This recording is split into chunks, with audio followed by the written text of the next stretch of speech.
a trait of having autism is to have a difficulty in flexibility of thought. This is basically the ability to put yourself in someone else's shoes and to be able to imagine, to be able to understand other people's thoughts and feelings. I have autism and I have this difficulty myself. I believe one of the reasons why I find this hard is simply because I find it very hard to imagine being in a situation that I'm not in, or at least have been in the past. I used to write a lot of stories, however, all of them took a lot of things from already existing stories. This was because I found it very difficult to come up to imagine new situations that I hadn't already heard. Now I'm going to read out a story that I wrote when I was about 10, and afterwards explain how my difficulties presented in it. Now note that even though I came up with most of the ideas for the story and I drew the pictures, one of my therapists wrote the speech bubbles. Janie and Gilbert's mummy told them about a war that was about to happen. They had to leave at once.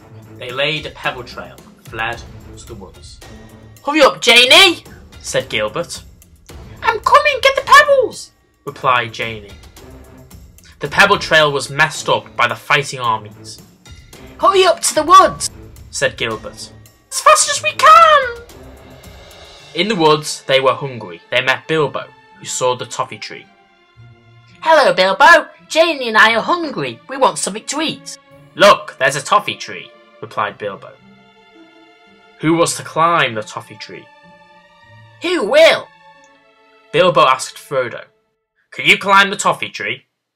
Frodo said, "Not me, but I know a wise, strong, old and mighty man known as Gandalf who will." They all hunted in the mountains for Gandalf. They dropped pebbles to leave a pebble trail back to the toffee tree. They saw a hole in the side of the dark mountains. Frodo said, "You must go in there alone to find him." Gilbert and Jane entered the hole, and what they saw amazed them. It was treasure. Beautiful, rich treasure. They saw an old man with a pointy hat standing in the hole. "Who's he?" said Gilbert. "He looks like a wizard," said Janie. The old man spoke. "My name is Gandalf. Come here, wriggle through that hole. Bring back a ring, not the one that makes you invisible." Janie asked Gilbert, "Do you want to try first to squeeze in?" "Yes, but I don't think I'll be able to fit in," said Gilbert. Gilbert tried to squeeze through the hole, but he was too big. "I can't do it, Janie. You have a go." "Okay, move out the way then." Gandalf said, "I have some gifts for you when you've got the ring." Janie tried and fit in easily. "I've got it, I've got the ring," said Janie, once she had gotten out of the hole. "What's the gift? What's the gifts?" said Gilbert. Gandalf got the gifts together. "Here's a bow and arrow for you, Janie. Here's a sword for you, Gilbert." "Wow, just look at this sword, it's so shiny," said Gilbert. "Thank you, Gandalf." "Oh, you're very welcome. I was going to catch some eagles to make a soup, but I don't think you will like it." "Why not, Gandalf?" "Shall I light the fire?" Sometime later, Gilbert said, "See, we did catch some meals." Gandalf said, "Now tell me why you're here." "We need help to climb the toffee tree," said Janie. "I will help you, if you promise you will always tell the truth." "We always tell the truth," said Gilbert. "We have a book of manners that tell us how we should," said Janie. Gandalf said, "I'll go with you. I really need an adventure." "Yippee!" said Gilbert. "Isn't the stew ready yet?" said Janie. Soon after, a battle began. "Yeah, you goblins thought you'd get us, but you can't," said Gilbert. "We are nasty goblins. Ugly, too." Janie got her bow and her arrow out to strike a goblin and said, "Gilbert, I do hope this doesn't hurt you." As Gilbert continued to fight the goblins, one of the goblins shot an arrow into Jane, so she died. Suddenly the battle was over, and Gandalf said, "Never mind about Jane. Come and meet my sister Sarah." "Will she come on our next adventure?" Hello, Gandalf. Who's this? Said Server. As you possibly noticed, almost everything in that story was taken from something. We had Bilbo, Frodo and Gandalf taken from The Lord of the Rings, although the story was set in Middle-earth, so this is a minor point. We had the Pebble Trail taken from Hansel and Gretel. We had the Toffee Tree from The Magician's Nephew.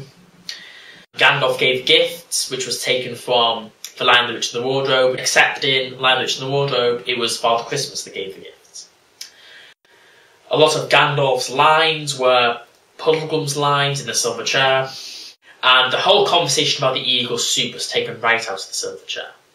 There are some things that were even taken from a made-up story that my mum once told me. The main character of this story that my mum told me was called Gilbert Baggins, and that's where I got the name Gilbert from. This story also had a cave with lots of rings in, and that's where I got the cave with the rings in my story from. Even Gilbert's design was taken from somewhere.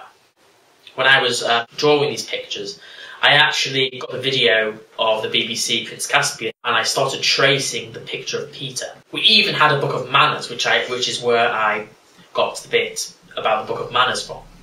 There were also things in the story that are extremely forced or ridiculous and serve no purpose. They feel like they're just there just for the sake of being there. However, I'm not going to go into that because that'll be going off the point. And there was also, of course, the bit at the end where Janie had been killed and Gilbert was like, he wasn't bothered. However, I mean, isn't that kind of unrealistic? Wouldn't a real person like that likely be like really upset that their best friend had died or something? However, Gilbert wasn't bothered. He was like, we're going to met someone else. Gandalf, he was like, oh, never mind about Janie. Come and meet my sister Sarah. And for that matter, Sarah must have been really old, wasn't she, if she was Gandalf's sister? And since when did Gandalf have a sister anyway?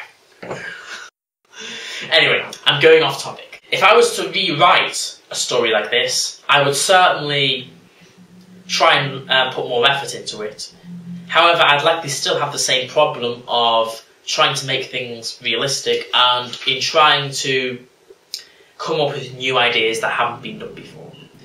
Because part of my condition means that I find it very difficult to imagine new situations. Obviously, a person with autism can have a good imagination in some ways, but a difficulty in imagination in this area is particularly common.